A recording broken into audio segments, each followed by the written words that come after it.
Hello, Rebecca here, filming for Peartree Cutfiles. This is the layout I have come up with for our National Scrapbook Day event to scraplift a member of the design team. That's the layout I have chosen to scraplift there by Essie. I absolutely loved Essie's original, using a really big background cut file with pops of bright colour all over the back. I thought it was absolutely stunning, so I wanted to try to scraplift that, but using a different background cut file. So I have selected the alphabet background from Peartree. It's this lovely typeface font, all joined together, so it all comes out as one. I couldn't decide whether to cut in black or white, so I cut both, and I liked again this drop shadow effect. I thought it allowed the cut file to really stand out against that background paper.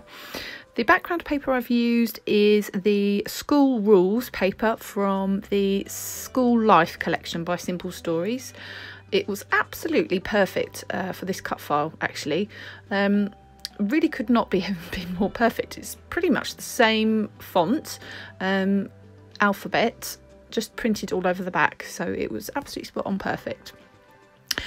So in Essie's original, she has a small border around her page, so I wanted to create that as well on my layout. And I loved the back of this paper, this School Rules paper. It's a lovely bright ruler pattern, so I gutted my paper to have a little bit of that background showing, the back of that paper showing, lovely bright pops of colour, and I've added the middle part back in onto a scrap piece of paper, just an old 12 by 12 that's not going to get used for anything else. So that gets adhered down, and make sure that's really well stuck onto the background, and then I'll add my cut file on top.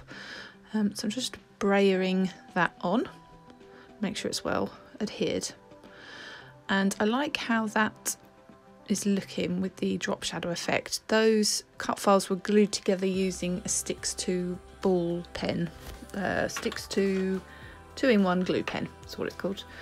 And I've adhered that down to the background paper using some tacky glue from Hobbycraft, and again just brayering that into place to make sure it's really well stuck all across the background.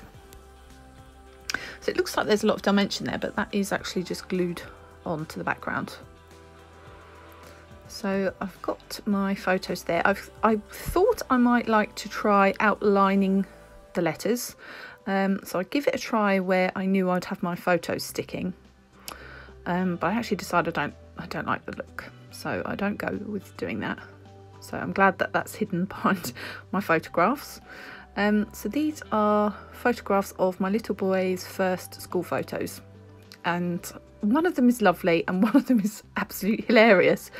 He's making the worst face. I just think it's so funny. So I had to add both in. I couldn't just have one or the other. So yeah, this collection is absolutely perfect for scrapping those first school photos or back to school photos. Yeah, I just love that picture of him with his gun. So I'm starting to add some layers in behind the photographs. I've cut out some of the tags that come in the collection on one of the papers, and one of them has that same colourful ruler pattern, so I wanted to have that showing just to sort of bring some of those bright colours into the middle of the layout. On Essie's original, there's little pops of colour all over the page. Now I thought it would probably be a bit too busy if I added too much detail to the alphabet, because there's obviously a patterned background paper in there as well. So I try to add pops of colour where Essie did, just in a different way, just using some embellishments. So that is one of the chipboard frames from the collection. It says school photos on it, so it was perfect, absolutely perfect for this layout. And I'm just adding some of the little sort of journaling cards. I think they come from the Journaling Bits pack. Lots of little trinkets and bits and pieces come in those. I've added a clock on there. My son has always been obsessed with clocks since he was a toddler. So I absolutely had to have that clock on there. And that is in place of where Essie has quite a large, I think it's a brad on the original, can't remember. I know there's a circular element on the left hand corner of her photos in her original layout, so that's a nod to that, a nod to the original. So I am now gluing down everything into place, just again with some of the Hobbycraft tacky glue. Sticking my little frame into place on the photograph. That photograph makes me laugh every time I look at it. And I liked the little pop of colour that that journaling card gave, so I tuck that in just underneath that right hand photo.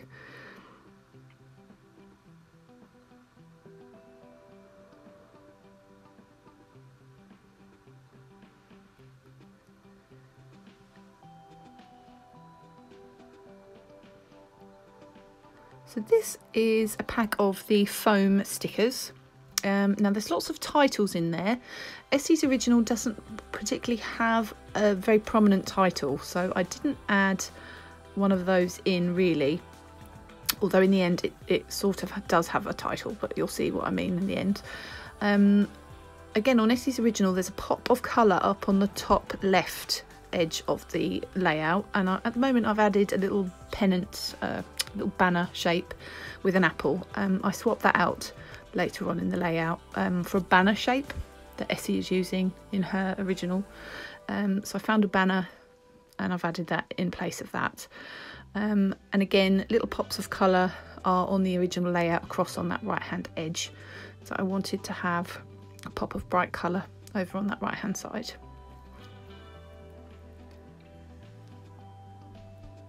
So I'm making a little cluster down on the left of the photos, as is in the original.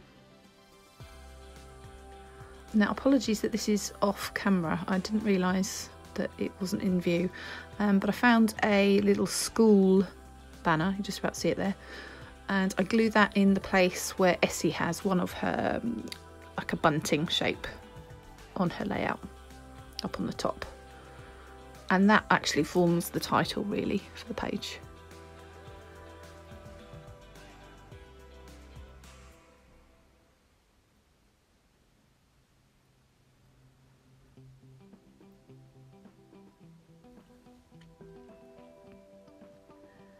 So I really liked that pencil that came on that little card, but I knew that take note wouldn't show.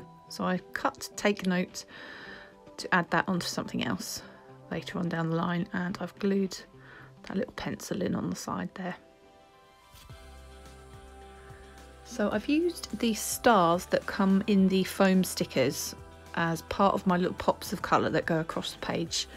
I didn't want to make the background any more busy than it is, because there is quite a lot going on in that background already. So I wanted my pops of colour to be quite small. That is the sticker book. I've gone through to take a couple of the stickers out that do make it onto the layout. That one again says Picture Day.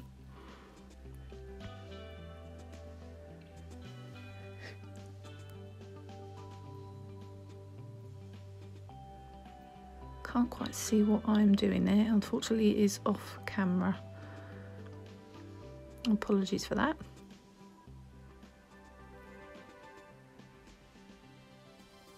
Those are the puffy stickers.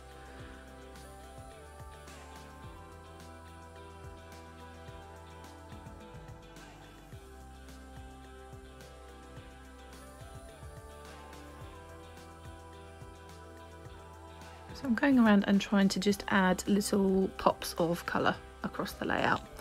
Yeah, I absolutely loved Essie's original. I thought it was so lovely.